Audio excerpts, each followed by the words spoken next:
السلام علیکم۔ قرآن کی یہ 3 آیات آپ کی زندگی بدل دے گی۔ زندگی کبھی کبھار ایسے امتحانات لے لیتی ہے جن کی ہمیں خبر نہیں ہوتی اور نہ ہی ہماری تیاری ہوتی ہے۔ اچانک کوئی مسئلہ، کوئی تکلیف، کوئی غیر متوقع واقعہ ہمارے سامنے آ کے کھڑا ہو جاتا ہے، دل بے چین ہونے لگتا ہے، ذہن الجھنے لگتا ہے اور ایسا لگتا ہے جیسے زندگی کا پہیہ ایک دھند میں جو ہے نا وہ گھوم رہا ہو۔ لیکن جو شخص جو اللہ پر ٹرسٹ، بھروسہ رکھتا ہے، اس کی دنیا ہی الگ ہوتی ہے۔ وہ جانتا ہے کہ ہر دکھ، ہر پریشانی، ہر تکلیف دراصل ایک بہت بڑی حکمت کا حصہ ہے۔ قرآن ہمیں ایک عجیب سکون کی طرف بلاتا ہے۔ اللہ تعالیٰ فرماتے ہیں کہہ دو، ہمیں صرف وہی کچھ پہنچے گا جو اللہ نے ہمارے لیے لکھ دیا ہے۔ ذرا سوچیے کیسی عجیب بات ہے۔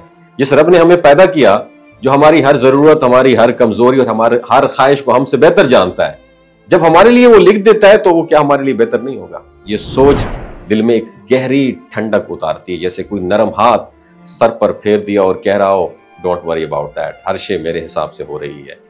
اگر آپ روزانہ چند منٹ نکال کے کونے میں کھڑے ہو جائیں، آنکھیں بند کر دیں اور آہستہ آہستہ یہ کلمات دہرائیں، مجھے وہی ملے گا جو میرے رب نے میرے لیے بہتر محسوس کیا ہے، بہتر سمجھا ہے۔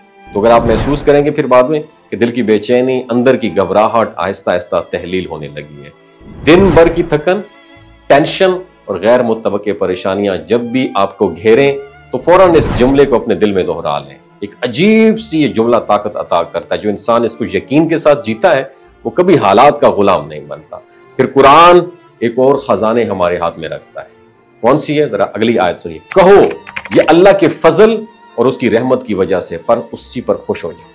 کبھی کبھار ہماری خوشی، ہماری کامیابی یا ہمارے مسائل کا حل ہمیں نظر نہیں آتا، لیکن در حقیقت وہ اللہ کی رحمت کا حصہ ہوتا ہے۔ اگر ہم ہر واقعے کو اللہ کی فضل کی نظر سے دیکھنا سیکھ لیں تو ہماری زندگی میں شکایتیں کم اور شکر زیادہ ہو جائے گا۔ ہر رات سونے سے پہلے اپنے دل کا جائزہ لیجئے۔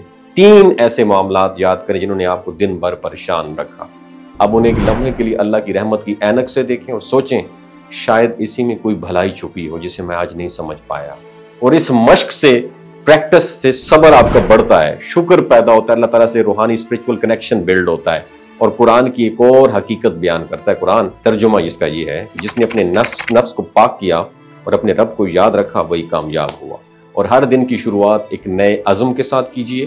دن کے آغاز پر خود سے کہیے یا اللہ آج میں اپنے نفس کو تیرے حکم کے تابع کر رہا ہوں۔ اور جب کبھی دن بھر میں کوئی لغزش ہو تو رک کر دوبارہ خود کو درست کر لیجئے۔ اور جب رات کی تنہائی میں بستر پر لیٹیں تو دل ہی دل میں اپنے رب سے سرگوشی کیجئے، اے میرے رب میں تیرے حضور واپس آ گیا ہوں، تو میرا رب ہے، تو ہی میرا سہارا ہے۔